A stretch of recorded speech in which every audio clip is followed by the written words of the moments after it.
Hello everyone and welcome back guys to a brand new video where today we're here back with round 15 of season 3 of our F1 2020 My Team career mode. And obviously if you missed out on yesterday's video from the Belgian Grand Prix, I would definitely recommend going back and checking it out. It was quite an exciting race in the end, certainly one for the history books over the course of this season. Obviously if you don't want spoilers, I would definitely recommend clicking away in 3, 2, 1 now. So, last time out Belgian Grand Prix didn't go well for either myself or our teammate there. Max Verstappen becomes the first non-212 Motorsport car to win a race since last year's Singapore Grand Prix. The Belgian Grand Prix still never been a perfect track for ourselves, but both of us were still able to get on the podium despite a couple of incidents for myself and then George's reliability issues towards the end of the race there. But heading into the Italian Grand Prix this weekend, it has always been a good track for ourselves. It's actually a track that we've come across the line first in both seasons of the My Team career mode. So hopefully season 3, we can continue the same sort of form as well. But obviously if you're new around here and you're going to enjoy, make sure you get yourself subscribed as well. And yeah, let's dive into this then here for round 15 of the season from Italy. Diving into free practice then here for the Italian Grand Prix. Obviously practice programs shouldn't be the most difficult in the world around this circuit with just the nature of such high speed places. So hopefully, yeah, we can get the purple score on quite a lot of the programs. Like we have mentioned, we are trying to save some R&D points ready for the potential of rule changes ready for next season. I think we got just over 8,000 heading into this weekend, but we do need more. Coming to the end of our tyre simulation run there, you can see we're over 2 seconds up on the the target time from the team. It's going to be almost a 118 in the end. The car, yeah, I'm intrigued to see what we're going to be able to do when we get to qualifying. So, getting ready then for our qualifying simulation run. The target time from the team is a 118.2. Hopefully, well, we should be quicker than that anyway, if obviously we want to get the score.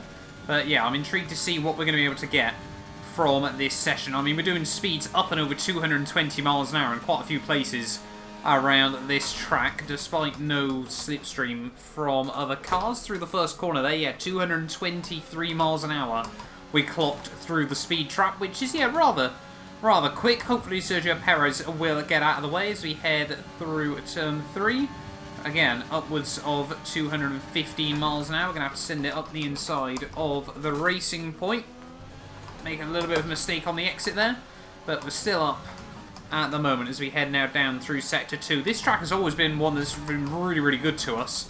Straight line speed of the car has always been very competitive around the lower downforce circuit. So yeah, to be able to qualify well around here isn't the most important thing in the world. You can make overtakes, but it's always helpful to have that advantage as we head now down through Ascari. A little bit loose there, try not to take too much of the curb on the exit. And yeah, the gap, we're going to be about a second up at the moment as we head down in towards Parabolica here. Can we just keep it nice and tidy? Brake just at about the 70-metre marker.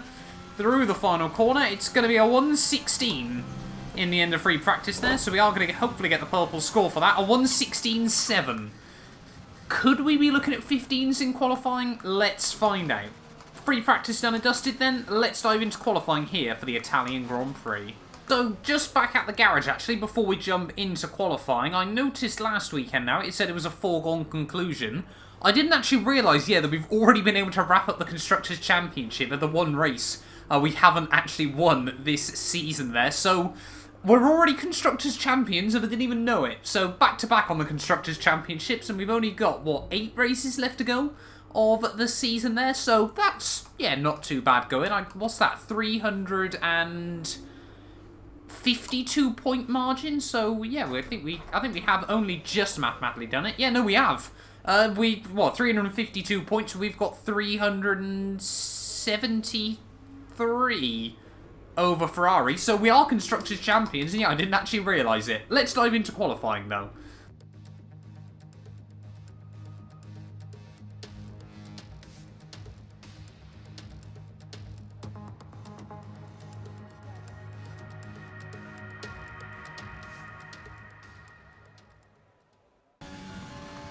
Heading straight on then into Q2 here for the Italian Grand Prix. Yeah, speeds up of 225 miles an hour down the straight. But as we're now Constructors' Champions, we don't need to worry about any sort of teamwork with George Russell between now and the end of the season. It is only one of us two, if I'm not mistaken, that can mathematically win the Drivers' World Championship as well. I'll have to double check that before we dive into the race, as instantly I go and mess up my first run on the medium compounded tyres. Right, well then, attempt 2 at trying to get a good qualifying lap in. Hopefully we'll get a little bit of tow from Kimi Räikkönen as we head down in towards turn 1. He's just finished his first lap. We're going to try and take all the tow we possibly can. 226 miles an hour down in towards the first corner that time around, but we actually do make sure we hit the apex there. A little bit of a wobble on oversteer, sorry, on the exit there. But yeah, hopefully we should be able to get through into Q3 on the medium compound. Like we said, it's not really a track where the tyre wear makes too much of a time difference around here. Ocon now quickest on a 16.4. We are definitely looking at 15s this weekend, but obviously a lot of other cars rather quick down the straight, so perhaps this weekend won't be so plain sailing. Belgium certainly wasn't. Perhaps everyone else has got to grips with their cars over the summer break. But yeah, obviously the first lap we did, no real representative delta. But as we head down in towards Sector 3, hopefully, well, I mean, we're green at the moment. There we were a second up on Alex Albon there as George sets a 15.3. That's a rather quick lap from our teammate. We're going to be looking at hopefully a low 16 if we can go P2. I'll probably be happy with that through the final corner. Ease on the power on the exit. Hopefully we can get it nice and tidy to the line. It's going to be a mid-16, I think, in the end. A 16.6 isn't great. We might need to go for another run. Oh, so we do sneak through then into Q3 on the medium compounded tyres there. So very, very happy with that one there. But yeah, George Russell on a 15.3 is a very, very quick time. I'll be intrigued to see if he can duplicate that as we head in towards the final session. But we took the gamble. Luckily, we weren't close. Well, we were close, actually, to going out in Q2 there. But actually, a fairly mixed-up grid. Both Renaults into Q3. Neither Red Bull there. Obviously, they always struggle around this Italian Grand Prix. But yeah, neither Red Bull into that final session there. Danny Kvyat gets inside the top 10 as well as Lando Norris there. So a few interesting names. We've got all three Renault-powered cars, or Renault-powered teams have got at least one car into Q3. It's only actually Carlos Sainz that hasn't made it out of Q2 there. But yeah, we need to try and get that lap hooked up. Let's see what's possible. Here we go then, ready for Q3 around this Italian Grand Prix circuit. Like I said, we need to be aiming for sort of a mid to low 15 if we want to be able to match our teammate George Russell on these final laps, but we will hopefully get 2 shots at this in Q3 as we head back down in towards turn 1. Speeds once again up 225 miles an hour without any slipstream from any other cars. To be honest, I think the tow Räikkönen was giving us, we were so close to the red line anyway, we didn't really have much more pace to find. So yeah, I think we've pretty much perfected the gear ratios at the moment. Then obviously I know in real Formula 1 now you can't modify them anymore, not like the good old days of F1 2010, but anyway, down in through Sector 2, we actually went purple through the first sector there. I'm not too sure if George has already, or is already through the first couple of corners there, through Lesmo 1, nice and tidy, braking just before the 50-metre ball through Lesmo 2, once again taking a nice bit of curb on the exit there, really opening up the run there. George only on a 16.0 this time round, so he's clearly lost a bit of time from Q2 there, but I'm sure he'll get another run at it as we make a bit of a mistake through the first part of Ascari, making a big, big mistake on the second part of Ascari there as we try and head out. You've got to avoid the sausage curve on the inside. It can be really, really deadly on F1 2020, braking just before the 50-metre board there. We actually turned in a little bit too early this time round, so we haven't had the best run in the world up towards the line. Hopefully it's going to be a 15 still. It is a 15.4. That did not feel like a 15. Well, that puts us in good stead then. Maybe a 14 is possible if we get it absolutely hooked up. We thought we were going to see something ridiculous at Spa. Unfortunately, I bottled it. Hopefully not today. Here we go then, ready for our final run in Q3. Hopefully, like I said, we can see if we can set a 1:14 in this qualifying session. 74 seconds to cover 3.6 miles. Things are looking good at the moment, I'll be honest here. But anyway, coming down in towards turn 1, sweat mode might need to be engaged on this lap. It wasn't a perfect time last time round there, as we actually don't quite clip the apex as well as I would have wanted through turn 1. We don't get particularly good traction on the exit either, so we're already 2 tenths down as we head out of the first sector there. We won't give up the lap just yet. However, may as well just keep going at the moment. They're breaking down just at the 100-metre board. They're a little bit early that time through there, as George Russell goes half a tenth quicker than ourselves. So we are going to need to up the ante through the second half of this lap. A little bit of a mistake through the first. Lesmo through the second. Oh, we're just losing time absolutely everywhere at the moment. We're going to have to absolutely nail the final few corners, see if we can recover about half a second on this lap there. We don't have a ninth gear. Don't know why I'm trying to change up. And the car never changed down through there. So once again, it appears, right at the end of qualifying, we have unfortunately not been able to get the lap in.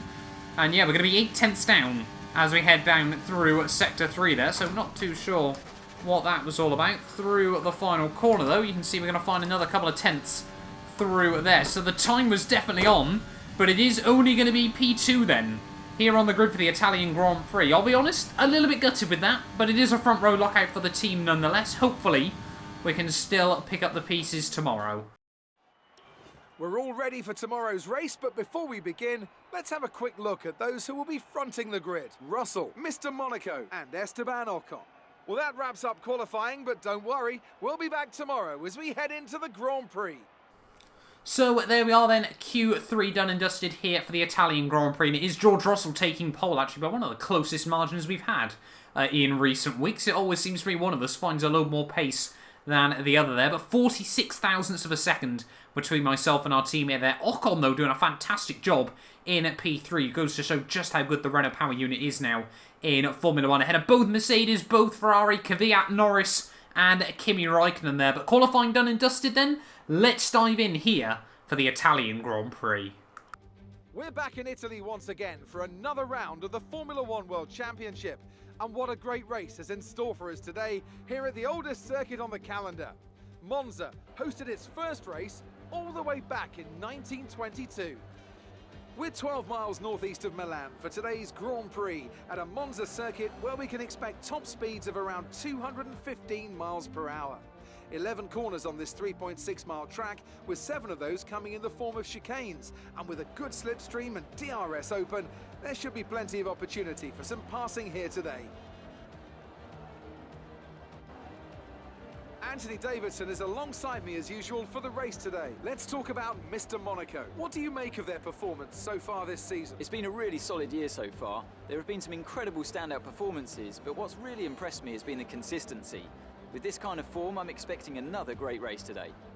It's time to see how our drivers are stacking up after yesterday's exciting qualifying session. George Russell will begin today's event from pole position, and Mr. Monaco completes the front row. Moving on to the rest of the grid, we have Ocon, Bottas, Lewis Hamilton, and Verstappen, Leclerc, Kvyat, Norris, and Kimi Raikkonen, Albon, Ricciardo, Carlos Sainz, and Perez, King, Gasly, Lance Stroll, and Nobuharu Matsushita, Magnussen, Latifi, Giovinazzi, and Nick de Vries.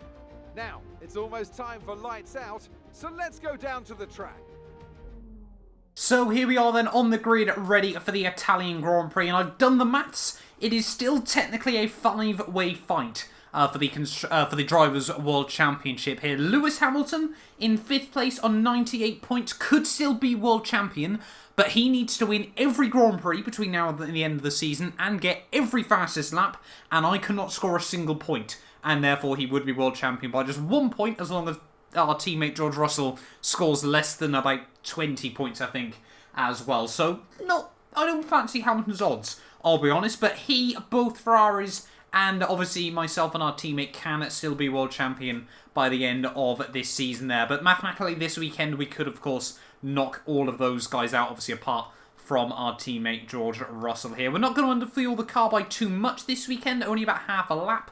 Obviously, if we get a safety car, then that's probably going to come back to haunt us towards the end of the Grand Prix as well. But obviously, I forgot we've started on the mediums, so hopefully the little bit of a strategy element can come in clutch here. We're going to need to stay in the DRS of our teammate early on, and yeah, hopefully that can work out in our favour here. But the last 2 Grand Prix, we've been involved in Turn 1 sort of scuffs and things. Obviously, first time round at Hungary, we were a bit aggressive trying to look up the inside of our teammate George Russell. And the last time round, it was Albon that got into the back of us that cost us a good spot on the opening couple of laps there. But we're ready then on the grid. Round 15 of the season here from the Italian Grand Prix. It's 5 red lights, and it is lights out, and away we go. Off to a lot of wheel spin, but we do just about get away in the end. Obviously, all these guys on the softer compounded tyres there going to be able to get a much better run in towards turn 1, and once again we actually get a punt from behind there. I think that was a Mercedes of Lewis Hamilton getting into the back of us there, but we have held on to P4 off the start of the Grand Prix. They're really not the best start in the world, but everyone appears to have made it through the first couple of corners there. Like I said, we can't afford to let George run away again in another Grand Prix here, so we need to try and get back around Ocon and Bottas nice and early in this race. If we don't get a safety car, this could be an incredibly quick Grand Prix this weekend. Obviously, Monza, always a very fast track, as we almost bin it heading out of the second Lesmo there. We're going to try and get back past Hamilton, though. That's just the straight line speed of the car there. The fact we can almost bin it and still out-drag Hamilton down in towards Ascari there. He must be looking at that and thinking, what on earth have they got in that car there? But anyway, end of lap 1, though. We have just about survived by the skin of our teeth, I hasten to add, but through the final corner. Yeah, George Russell leads the way. Bottas still up in P2. Esteban Ocon holds on to his starting position of 3rd place. We're going to try and ERS even, I should say, down in towards turn 1. But yeah, Ocon's top-end speed, actually rather competitive here, so I think it's just the way our car picks up out of the corners that seems to make the big difference. But on these medium compounded tyres, though, struggling to match these guys as much as I would like to be. Coming to the end of lap 2 then, we are closing up a little bit on Esteban Ocon, but I definitely feel like we've got to try and make up a lot of our time in the traction there. Only a couple of tenths off our teammate George Russell this time round, but Ocon is aware of it. He's going to go defensive on us on the road down towards turn 1, 218 miles an hour in towards the first corner there, but we get right around the outside, and we're now back up into 3rd place of this Grand Prix. We got yellow flags out. Someone might be having issues, unless it's some Constantina and up at the first corner. No, it's Alex Albon out, and we got a safety car. Don't really think we can afford to change the strategy. So end of lap 5 then, the safety car will be coming in at the end of this lap. George Russell, though, it's kind of screwed him early on in this race. He had a brilliant start once again, but now there's a golden opportunity for the likes of myself and Bottas to keep up with him as we get ready to go green once again. We'll hopefully try and get a good run out of the final corner. Slingshot our way past Valtteri Bottas. When is George Russell going to go again in this Grand Prix? Getting all under Valtteri Bottas' gearbox here. It is going to be now that our teammate George Russell is going to go, and look at that, the ERS. Just the sheer power of it as we head down towards turn 1 there. Despite Bottas getting a slightly better getaway, we're going to be able to have a look up the inside in towards the first corner there. Bottas tries to give us a squeeze over that first apex. We're going to return the favour. We got more yellow flags out as we get a lot of wheel spin on the exit as our teammate George Russell tries to bolt away once again off the restart here. And yeah, Bottas is still looking feisty all over the back of us. He might be out of the Drivers' Championship fight by just 2 points, but he is out of it nonetheless there as we head now through Sector 2 there. Yeah, George Russell, once again, always very quick off the restarts, but we've got a little bit of a gap over Valtteri Bottas. Hopefully now we can close down our teammate again. Oh, have we got more yellow flags out? We've got another car with issues in this Grand Prix. We're just trying to match our teammate at the moment as George Russell, another new fastest lap of the Grand Prix. It's one of the McLarens going slowly. I think it's Carlos Sainz who is dropping to the wayside in this Grand Prix. So 2 early race retirements here as we take a bit too much curb through the first corner. Sainz out of the race though. This time round, no safety car. Despite that, looking like a bit more of a dangerous place to park. There is Carlos Sainz stricken McLaren there as, yeah, George Russell new fastest lap. We somehow go even quicker this time round on an 18.4. That would have been a lap record, what, 3 seasons ago? And we're doing it now on race trim. Rather ridiculous, but yeah, we're just trying to hang on with our teammate at the moment as we reach the 3rd way stage of this race. There's some battling going on behind us as Esteban Ocon tries to move himself back up into podium contention. He's had a couple of podiums before in this series, but still always a special occasion when he's able to do so. Lap 10 though, George and I are still very much feeling like we're just doing sprint racing at the moment there, but I think his soft tyres are starting to run out of grip whilst our mediums just hang on in there a little bit longer. I'm impressed with just how far he's been able to take them so far, but it should give us a rough idea how far we can in the second stint of this race. The gap hovering at about a second. It's just jumped under that 1 second mark for the first time since the safety car restart here, so we've definitely got good pace, but hopefully now we can start getting some DRS off him, and that should bring us closer before he inevitably pits. Oh, there we go, end of lap 11. As soon as we talk about George Russell needing to pit, he dives it right on in as we set another new fastest lap of the race. There are 1:18.1, so 17 is probably going to be possible on the soft rubber here. But yeah, we've got DRS one more time down the front straight. But yeah, a lot of those guys then on the mediums, on the soft tyres, pitting in now to go on to mediums to the end. So we're going to probably try and take these tyres to the end of lap 15, start of lap 16 here. And they then should hopefully last through to the checkered flag as we go purple again through Sector 1. We're just in the groove. 18.0 that time round. Finding even more time. We're just trying to see where George is on the minimap. I don't think he's lost out. I don't think he's in too much dirty air at the moment. But obviously he does need to try and get around those cars as quickly as possible here. Will he set a couple of fastest laps as well, though? That's what I want to see. As soon as I say that, George then pops up back into P2 on the display. So we should now be able to monitor the gap between ourselves and our teammate here. Getting ready then to pit in at the end of this lap. And yeah, the gap to George Russell has actually pretty much stayed level over these last couple there. He makes up a little bit of time in a few places, and then we seem to be able to have a little bit more confidence in a couple of other corners as well, despite his fresh rubber. Thought he'd actually get a bit of an undercut on us, but it's going to be very, very close when we do get through the pit lane there, as long as obviously we don't make any mistakes on the way through. Still, we've got to survive this lap.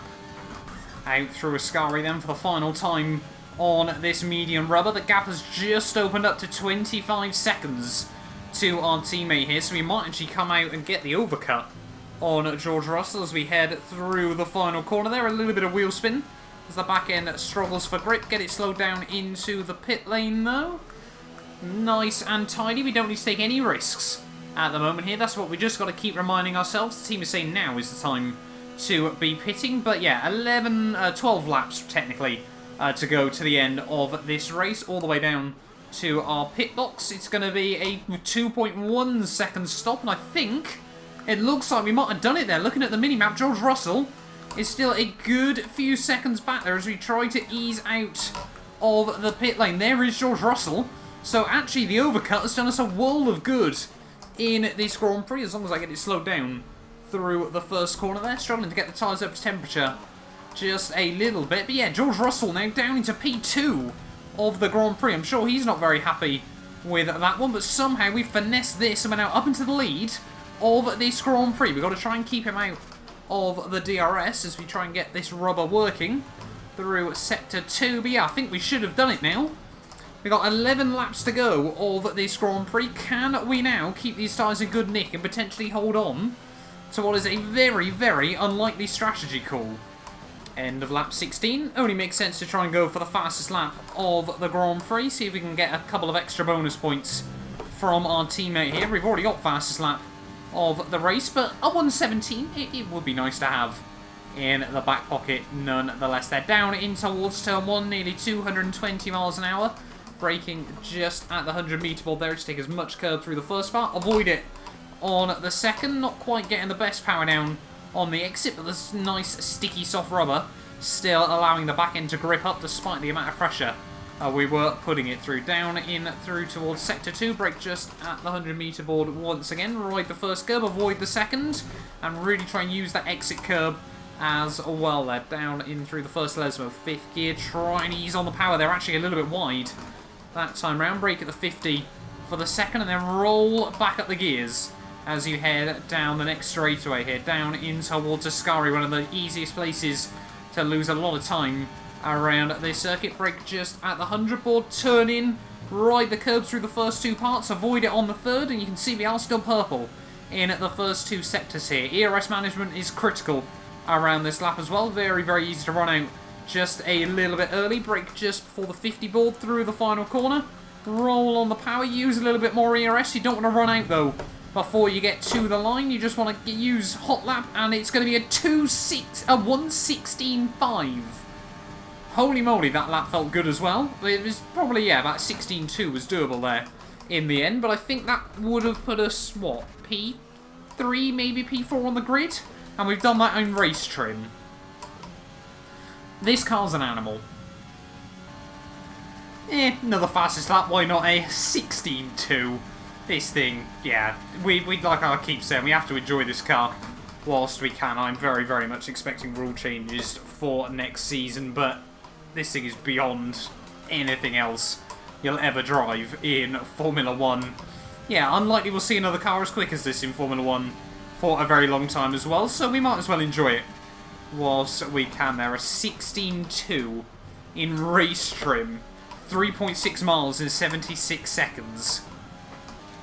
So, on to lap 24 then of this Grand Prix. I've realised I've just been incredibly quiet over the last few. We've really just been sort of sweating out the laps, see if we can get any closer to another PB. I'll be honest, I don't think it's going to happen unless we can get some well-timed DRS off one of the lapped cars here, as I think that's one of the Haas cars and one of the Williams going side by side through the end of Sector 1.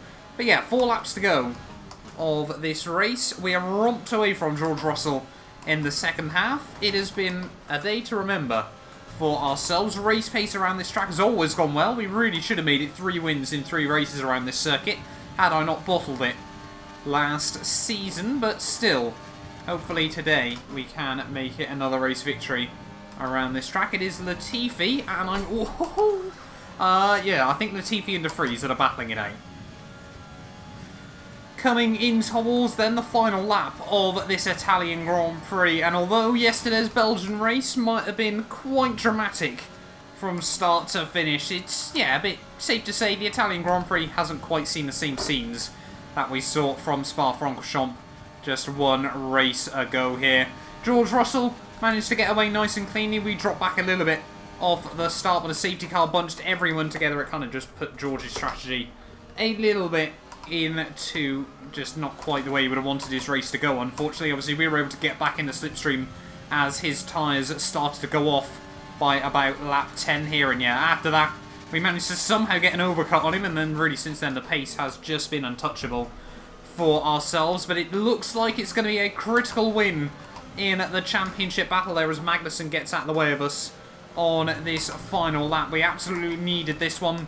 Obviously, after the Belgian Grand Prix last weekend, I'm sure a few questions were starting to be asked about the team. You know, Verstappen, they able to get it from underneath us in the end. But this weekend, yeah, we're back where we should be. 1-2 in this Grand Prix. I'm 17 seconds ahead of George. I'm 40 seconds ahead of any other car in this race in just 27 laps here. But anyway, down in towards the final corner then. It is going to be the full 26 points on the board from the Italian Grand Prix. Wasn't quite pole position, however, it is going to be fastest lap and the race victory there. And that is exactly what we need as we head into the flyaway season.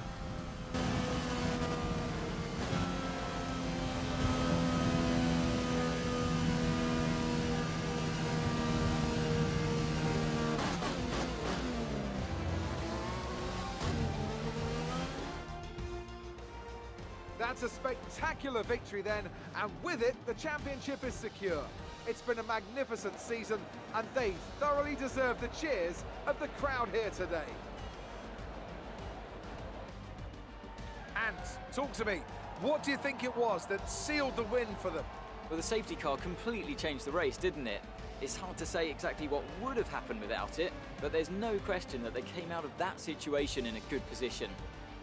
Here comes your top 3 making their way down to the podium for what can only be described as a fantastic day for Formula 1.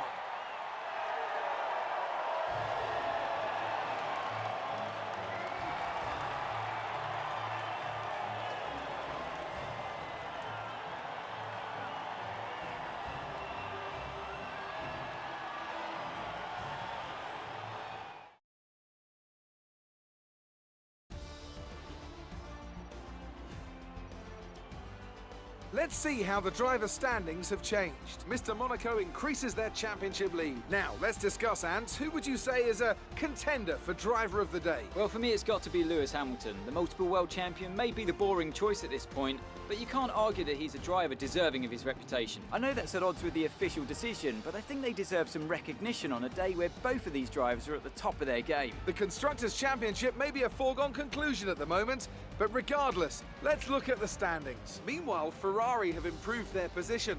A strong weekend from them as they fight their way towards the top.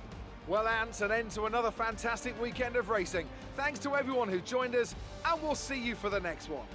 So there we are then, guys, the end of the Italian Grand Prix, and it's another one too. We're back where we should be, at the top of the standings there. No questions asked from myself or the team there. 1-2, 44 points, job done.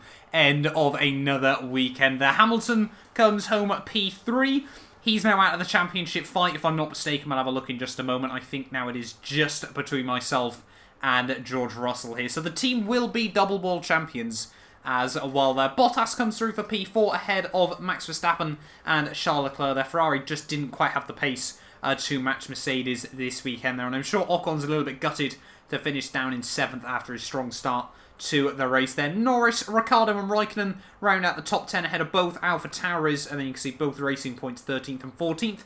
Both Renaults, and then the Haas of Magnussen, the Williams of Gio, De Vries, Latifi, and then Sainz and Albon both not making it to the checkered flag. But yeah, that means though, Drivers' Championship-wise, it is now officially a 2-horse race there. Verstappen still best of the rest, 6 points clear of Lewis Hamilton, who was a further 5 ahead of Charles Leclerc there, 1 point ahead of Valtteri Bottas. So Mercedes and Ferraris all within 12 points of each other at the moment there. Ocon still ahead of both Red Bulls after Alex Albon's his DNF this weekend. They're 1 point ahead now of his teammate. They're ahead of both McLarens and both Racing Points there. No other changes towards the rear of the field there. And constructors-wise, Ferrari now move themselves up into P2 overall in the Constructors' Championship ahead of Mercedes. Not too sure how they managed that when both Mercedes beat them this weekend. Logic, Codis? I don't really know how that one works. I think Ferrari were ahead of them before this weekend. But yeah, both quite comfortably clear now ahead of Red Bull, who seem to just be solidifying P4 there. McLaren and Renault, though, a very, very good battle to watch for 5th place. They're ahead of Racing Point in 7th. They're pretty comfortable ahead of AlphaTauri and Alfa Romeo there. But thank you all so much for watching this video. If you did enjoy, do make sure you get yourself subscribed. And yeah, we will be back next time out, ready for round 15 of the season where we head to Singapore. You guys do not want to miss it. A big thank you to our channel members for making these videos possible. You can be featured in these end clips as well as granted access to some other exclusive perks for just £1 a month by clicking the join button below.